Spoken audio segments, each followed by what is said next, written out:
ప్రియమైన దేవుని బిడ్డలారా, మత్తయి సువార్త 5వ అధ్యాయము 41వ వచనంలో ప్రభు ఇస్తున్న వర్తమానము ఉపమాన రీతిగా ఏం మాట్లాడారంటే, మైల్యం తీసుకొని ప్రభు అని క్రీస్తు వారు మనతో మాట్లాడుతున్నారు. మొదట మైలు అనే పదము, రెండవ మైలు అనే పదాన్ని మనం ఇట్లా చూస్తున్నాం. ఈ మొదట మైలులో మనకు కనిపించిన వారు మొదట ప్రసంగంలో 1వ భాగంలో మనం చూసాం. ఈ 1వ భాగంలో ఎవరెవరు ఉన్నారు అంటే, మైళ్ళు మనుషులకు మాత్రమే వర్తిస్తుంది. మరి మొదట మైలు యొక్క అనుభవము పాత నిబంధనకు సూచనగాను, రెండవది నామకార్థ క్రైస్తవులకు సూచనగాను, శాస్త్రులు పరిచయాలకు సూచనగాను మరి ప్రభు చూపిస్తున్నారు. అలాగే ఏలియా ఎలీషాలను వారికున్న భక్తి తీర్మానాలను మనం చూస్తున్నాం. మరి ఏలియాని ఎలీషా ఏ విధంగా అంటాడంటే, ఎంతో తను తగ్గించుకొని దేవుని పని కొరకు తను తగ్గించుకొని వచ్చాడు. ఎలీషా గొప్ప భూస్వామి, సుమారు 240 ఎకరాల రైతుని మనము చరిత్రలో చూస్తున్నాం. 100 మంది పనివారు ఉన్నారు ఆయనకి. అలాగే దేవుని బిడ్డలారా, కోట్ల కొలది డబ్బున్న వ్యక్తిగా మనం చూస్తున్నాం ఆ దినాల్లో. అలాగే మరి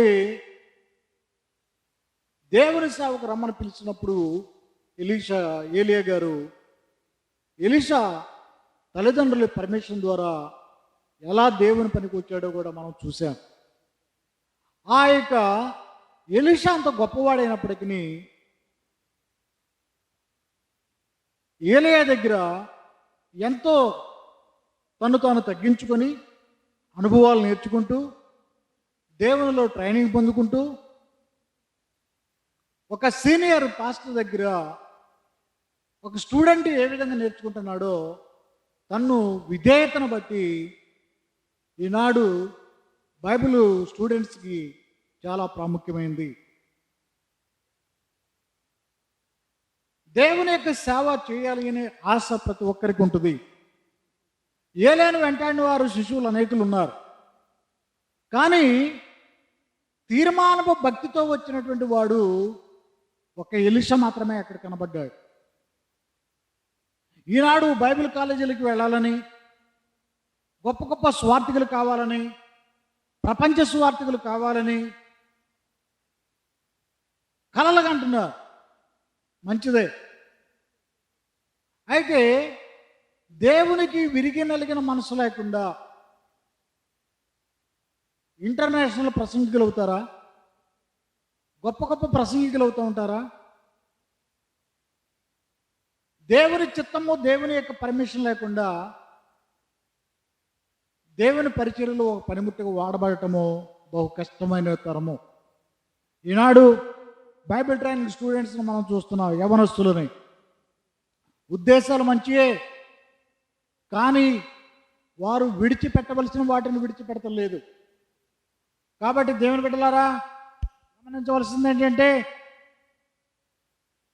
మరి ఆ ఎలీషా తాను తగ్గించుకొని దైవజనుడికి పరిచర్య చేయడంలో చాలా తగ్గించుకున్నాడు. ఎలీషా గారి కాళ్ళకు నీళ్ళీయటంలో కానీ, ఆయన పండుకోవటానికి వసతులు ఏర్పాటు చేయడం కానీ, ఆయనకి పాద పరిచర్య చేయడం విషయంలో కానీ, ఆయన ఎక్కడ కూర్చోమంటే అక్కడ కూర్చున్న విషయంలో విధేయత కలిగిన వాడుగా కానీ, ఎక్కడికి వెళ్ళమంటే అక్కడికి వెళ్ళేవాడుగా కానీ, ప్రతి ఒక్క పనిలో నమ్మకత్వం కలిగిన వాడుగా, విధేయుడిగా, పరిశుద్ధుడిగా తాను రుజువు చేసుకున్నాడు ఎలీషా గారు. అప్పుడు ఉన్నవారందరికంటే ఎలీషా ప్రత్యేకించబడిన వాడుగా ఇక్కడ కనబడుతున్నాడు. అయితే ఏలియా కాలం అయిపోయింది. ఏలియా యొక్క స్థలంలో ఎలీషాని దేవుడు పెట్టాలని ఒక నిర్ణయానికి వచ్చారు. వచ్చినప్పుడు ఎలీషాని ఏలియా గారు తన పని కోసము, దేవుని పని కోసము పిలిచినప్పుడు అన్ని సమస్తములను విడిచిపెట్టిన వాడై మరి ఏ విధంగా దేవుని దగ్గరికి వచ్చాడంటే, తను తాను తగ్గించుకొని దేవుని పని దగ్గరికి వచ్చినట్టుగా మనం చూస్తున్నాం. అయితే ఆ ఎలీషాకు 4 పరీక్షలు పెట్టాడు. ఒక అనుభవము గిల్గాలు, బేతేలు, ఎరుకో, యోర్దాను. ఈ 4 పరీక్షల తర్వాత అప్పుడు అడిగాడు. ఈ 4 పరీక్షల్లో అతను పాస్ అయ్యాడు. వీటన్నిటిని వివరించాలంటే మంచి ప్రసంగాలు, టైం చాలదు కాబట్టి మీకు కొంచెం వివరణ ఇచ్చుకుంటూ వెళ్ళిపోతున్నాను. కాబట్టి గమనించండి, ఈ 3 పరీక్షల గురించి గత వారంలో పరిశుద్ధాత్మ దేవుడు మనతో మాట్లాడారు. మరి ఇప్పుడు దేవుని బిడ్డలారా, యోర్దాను గురించి దేవుడు మనతో మాట్లాడుతున్నాడు. యోర్దాను అనే మాటకు అర్థం ఏంటంటే మృతనది అనే అర్థము. మరి ఈ మృతనది దేనిని సూచిస్తుంది? ఇశ్రాయేలు యొక్క భక్తిహీనతను చూపిస్తుంది. అలాగే మృతము అనేది ఎలీషా గారి జీవితంలో మనం చూసినప్పుడు యోర్దాను పరీక్ష అది మృతమైన పరీక్ష. మృతమైన పరీక్ష అంటే శరీర కార్యములలో మృతమైపోవాలి మనము. యేసు ప్రభు అది పరిశుద్ధులైన పౌలు గారు కూడా చెబుతున్నాడు. రోమీయులకు రాసిన పత్రిక 6వ అధ్యాయంలో బాప్తీసం ఇచ్చేటప్పుడు, బాప్తీసం అంటే ఏంటని శాస్త్రులు పరిచయులు మిగిలిన వారందరూ ప్రభు ఆ యొక్క అపోస్తలుడైన పౌలుని అడిగారు. అప్పుడు ఆయన ఏం చెప్పాడంటే, బాప్తీసం అనగా శరీర కార్యముల విషయంలో మనం చనిపోవాలి. చనిపోయిన వాడు మృతి చెంది ఎలాగ తిరిగి లభిస్తాడో అలాగే బాప్తిసం అనే విషయంలో కూడా పాపముల విషయమే మనం మృతమైపోవాలి. పునర్జన్మ కలిగి ఉండటము లేక పునరుద్ధాన శక్తిని కలిగి ఉండటము బాప్తిసం అనగా. కాబట్టి దేవుని బిడ్డలారా, అలాగే ఎలీషా తను తాను తగ్గించుకొని శరీర కార్యములు కూడా సమస్త విషయంలో చనిపోయిన వ్యక్తిగా కనబడుతున్నాడు. అప్పుడు ఈ 4 అనుభవాల్లో అనగా గిల్గాల్ అనుభవము, బేతేల్ అనుభవము, ఎరుకో అనుభవము, యోర్దాను అనుభవంలో అతడు గెలిచిన తర్వాత అప్పుడు ఏలియా గారు ఎలీషాని అడుగుతున్నాడు, ఇంతగా నన్ను వెంటాడుతున్నావు, what may I do for you before I'm going to leave this place? నేను ఈ స్థలము నుండి ఎత్తబడక మునుపు నీ కొరకు నేనేమి చేయకూరుకున్నావు, ఏం చేయాలనుకుంటున్నావు? కాబట్టి అడగమని ఎలీషాని అడిగినప్పుడు, అయ్యా, జీవము కలిగిన యెహోవా దేవుణ్ణి నీకు కలిగిన ఆత్మను నా 2 పాళ్ళుగా నా మీదకి వచ్చినట్లుగా దీవించమని అడిగాడు.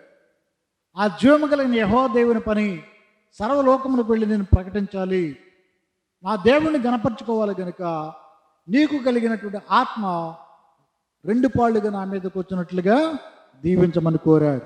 అయితే దేవుని బిడ్డలారా, మరి అప్పుడు ఏలియా గారు అన్నారు, మంచిదే నువ్వు అడుగుతున్నావు, కానీ ఇది జరుగుతుందో లేదో కనుక నువ్వు దాని కొరకు కనిపెట్టి ప్రార్థన చేయమని ఏలియా గారు ఎలీషాకి చెప్పాడు.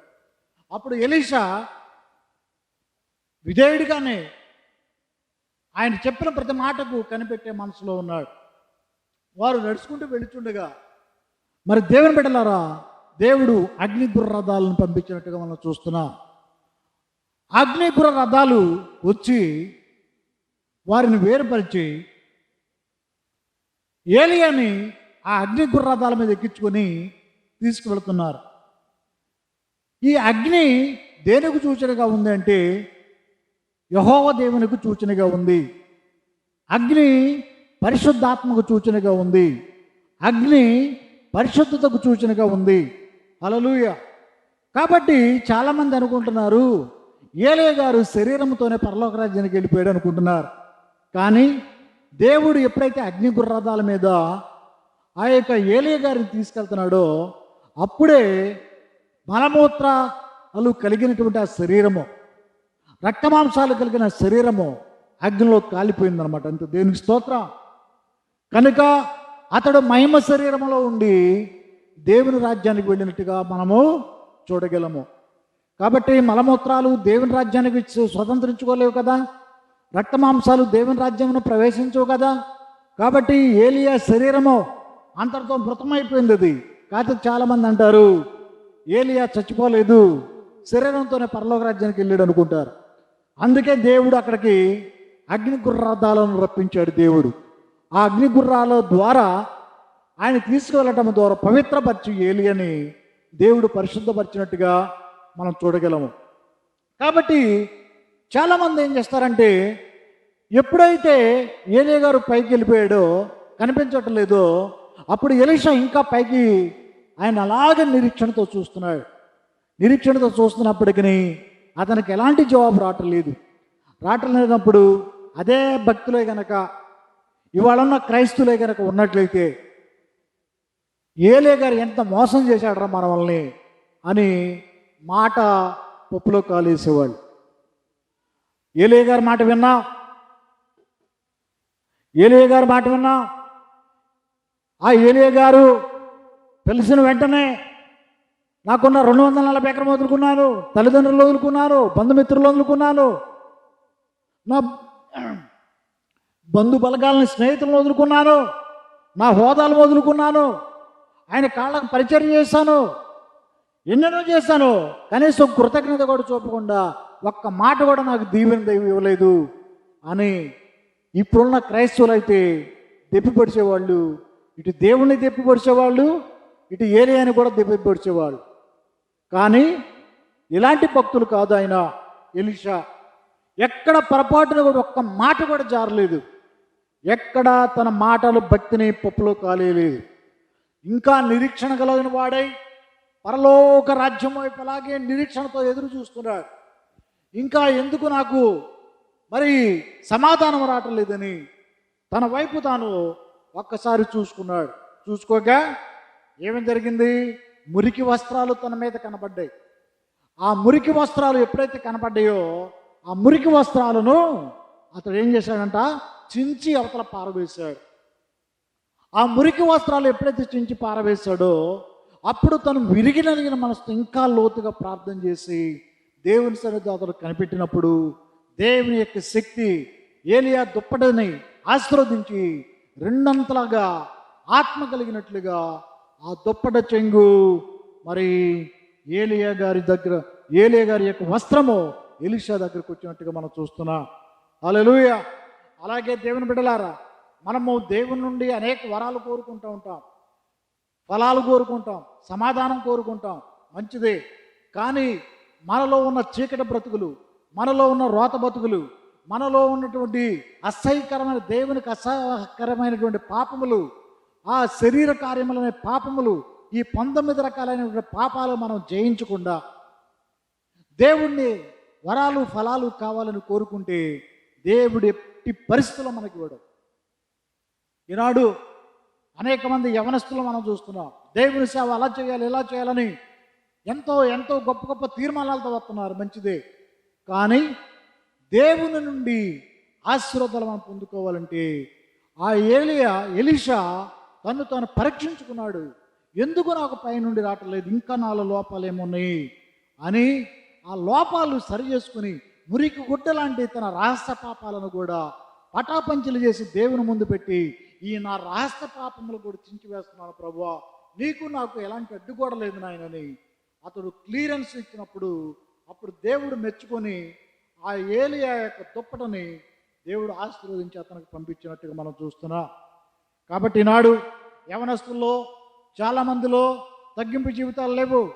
చాలామంది ఈనాడు యవనస్తులు ఆత్మవిశుద్ధులు ఎదగాలని ఎదురు చూస్తున్నారు, మంచిదే. ప్రార్థనా పరుల వాళ్ళని ఆశిస్తున్నారు, మంచిదే. కానీ చాలామంది ఈనాడు ఎట్లా ఉన్నారో వారి క్యారెక్టర్ని మనం చూసినప్పుడు దేవుని గుడి లేకొచ్చినప్పుడు విధేయత కలిగిన వారుగా, బయటకు వెళ్ళినప్పుడు రుబాబు కలిగిన వారుగా, రవిడీలుగా, గుండాలుగా, ఇష్టానుసారమైన బ్రతుకులు బతుకుతూ దేవునికి అవమానం తెచ్చేటువంటి యవనస్తుల్ని ఈనాడు ఎంతో భయంకరంగా మనం చూస్తున్నాం. అలాగే ఈనాడు ఛాంపియన్స్ని ఫాలో అవుతున్నారు. ఈ లోకంలో బలాఢ్యుడైన ఛాంపియన్స్ని ఫాలో అవుతున్నారు. ఫర్ ఎగ్జాంపుల్గా దావీదును మనం చూస్తున్నట్లయితే గొలియాతు అనేవాడు ప్రపంచ ఛాంపియన్. అతను జయించేవాడు ఎవడు లేడు. 6 మూరల జానుడు మనుషుడు, 5 లక్షల మంది భయపడిపోయినారు ఇశ్రాయేలు సైన్యము. అలాంటి ఛాంపియన్ చూసి నేను కూడా అలాంటి ఛాంపియన్ అవ్వాలని దావీదు అనుకోలేదు. కానీ దేవుని పాదాల దగ్గర ఛాంపియన్ అయ్యాడు. దేవునికి స్తోత్రం. దేవుని పాదాల దగ్గర ఛాంపియన్ అయ్యాడు కాబట్టి అలాంటి కండలు తిరిగినట్టు గొలియాతుని, అలా ప్రపంచ వీరుడైనటువంటి గొలియాతుని ఒక్క దెబ్బ, ఒడిశాల దెబ్బకు, ఒక్క రాయి గురి దెబ్బకు అతన్ని ప్రార్థన ద్వారా పడగొట్టినట్టుగా దేవుని యొక్క వాక్యాన్ని మనం చూస్తున్నాం. హల్లెలూయా. కాబట్టి ఒకసారి నేను విజయవాడలో ఒక చర్చిలో నేను ప్రసంగానికి వెళ్ళాను. అక్కడ వాక్యం బోధించడం అయిపోయిన తర్వాత ఒక యవనస్తుడు వచ్చి, అయ్యా నాకు ప్రార్థన చేయమని వచ్చాడు. ఆ యవనస్తుడు పరిస్థితి ఏంటి చూస్తే అతను కండలు తిరిగి ఉన్నాడు. అతను ఎలాంటి వస్త్రాలు వేసి వచ్చాడు? తన శరీరం కప్పుకునే వస్త్రాలు ఏమీ వేసుకోలేదు. ఆ కండలు వచ్చిన స్త్రీలు చూడాలి, ఆ కండలు అనేకులు చూడాలి, అతడు ఆకర్షణీయంగా కనపడాలని అతడు ఏం చేశాడంటే ఒక టీ షర్ట్ మాత్రమే వేసుకొని ఆ కండలు చూపించుకుంటూ వచ్చి ప్రార్థన చేయమని కోరాడు. అప్పుడు ఆ యవనస్తుడు అన్నాను, అయ్యా దేవుని మందిరానికి ఇలా రాకూడదు. నీవు దేవుని మందిరంకి వెళ్ళినప్పుడు నీవు అన్ని విషయంలో మరి సత్ప్రవర్తన కలిగిన వాడువై నిన్ను తగ్గించుకొని మరి తగుమాత్రము మంచి వస్త్రాలు వేసుకొని దేవుని మందిరానికి రావాలి కదా అని చెప్పినప్పుడు ఆ యవనస్తుడు సిగ్గుపడి తను కొన్ని విషయాలు నేర్చుకొని మరి క్రమాన్ని నేర్చుకున్నట్టుగా మనం చూస్తున్నాం. దేవుని స్తోత్రం. కాబట్టి దేవుని బిడ్డలారా, ఈనాడు యవనస్తులు కూడా ఏం చేస్తున్నారంటే దేవుని పని కొరకు అట్లా చేయాలి, ఇట్లా చేయాలి, ప్రపంచం యొక్క వీరులు అవ్వాలని ప్రయత్నాలు చేస్తున్నారు. కానీ ఎలీషా లాంటి తగ్గింపు జీవితము వారు ఏమాత్రం కనిపించడం లేదు. అది దేవుడు ఏం చేస్తాడంటే మరి ప్రియమైన దేవుని బిడ్డలారా, 3 రకాలైనటువంటి పాయింట్స్ని మనం చూస్తున్నాం. ఇక్కడ తగ్గింపు జీవితము మరి ఎలీషాలో మనం చూస్తున్నాం. ఎలీషా మరి దేవుని యొక్క సన్నిధిలో 14 వరాలు పొందుకున్నాడు. ఆయన మహా అద్భుతంగా దేవుని పనిలో వాడబడుతున్నాడు. ఆయన కూడా ఒక శిష్యుడు ఉన్నాడు. ఆ శిష్యుడు గెహాజీ. దేనికి స్తోత్రం. పనివాడు ఉన్నాడు అక్కడ. ఎక్కడ 2వ రాజుల గ్రంథం 6:17 ప్రకారంగా ఒక పనివాడు ఉన్నట్టుగా మనం చూస్తున్నాం. ప్రియమైన దేవుని బిడ్డలారా, అట్టి పనివాడైనటువంటి గెహాజీ మరి ఎలీషా గారు చేస్తున్న అనేకమైన అద్భుతాలు చూస్తున్నాడు.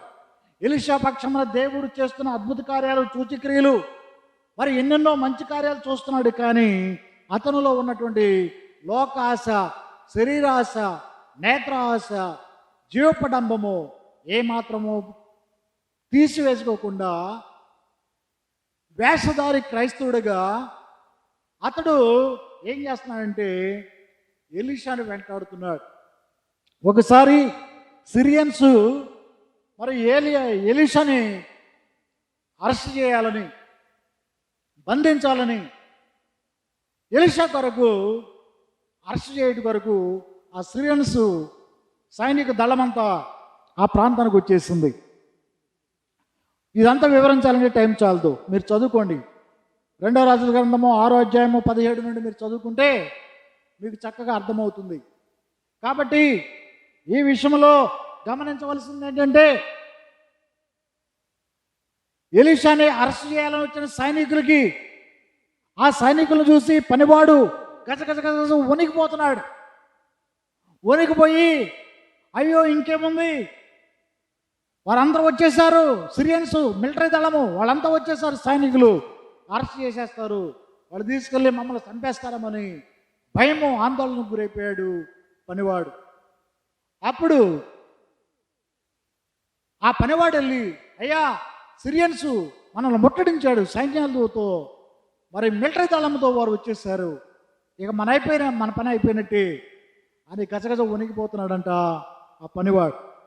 అప్పుడు ఎలీషా ఏం చేశాడంటే అతని గురించి ప్రార్థన చేస్తాడు. అయ్యా ఇంతకాలము నువ్వు చేస్తున్న అద్భుతాలు చూస్తున్నాడు, ఇంతకాలము నాతో శిష్యర్కము కలిగి పనిచేస్తున్నాడు, కానీ ఇంతవరకు నీలో ఉన్న గొప్పతనాన్ని కానీ అల్పుడైన నన్ను నీ పాత్రగా మీరు వాడుకుంటున్న విధానమును కానీ ఈ శిష్యుడు గుర్తెరక్కున్నాడు గనక ఇతను మనోనేత్రములు తెరువు ప్రభు అని ప్రార్థన చేశాడు. దేనికి స్తోత్రం. ఎప్పుడైతే అతను మనోనేత్రాలు తెరవబడ్డాయో ఆ పనివాడికి మనోనేత్రములు తెరవబడిగా ఆ పనివాడు ఏం చూస్తున్నాడంటే దేవుని బిడ్డ మరి వచ్చిన సిరియన్స్ ఆ మిలిటరీ సైనికుల కంటే 4 రెట్లుగా పరలోక రాజ్యము నుండి అగ్ని గుర్ర రథాలు దేవుని సైన్యము అతన్ని ఆ దైవజనుడి చుట్టూ ఉన్నట్టుగా చూశాడు. దేవునికి స్తోత్రం కలుగును గాక. హల్లెలూయా. కాబట్టి ఈ యొక్క పనివాడు ఎందుకు భయపడ్డాడు అంటే, ఇతడు సగము దేవునితో ఉన్నాడు, సగము లోకములో ఉన్నాడు. సగము దేవునితో ఉన్నాడు, సగము సైతానుతో ఉన్నాడు.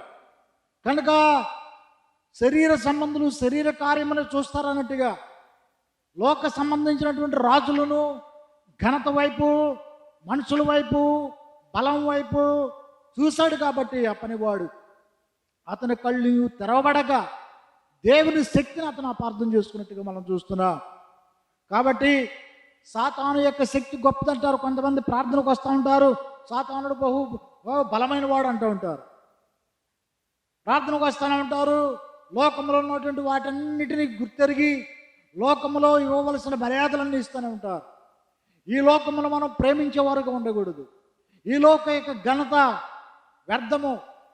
కాబట్టి రాజులను ఆశ్రయించడం కంటే యెహోవాను ఆశ్రయించడం మేలు. దావీదు భక్తుడు అంటాడు, కొందరు రథముల బట్టి, కొందరు గుర్రముల బట్టి అతిశయపడతారు, కానీ నేనైతే జీవము కలిగిన యెహోవా దేవుని బట్టి నేను గర్వపడుతున్నానని దావీదు భక్తుడు సెలవిస్తున్నాడు.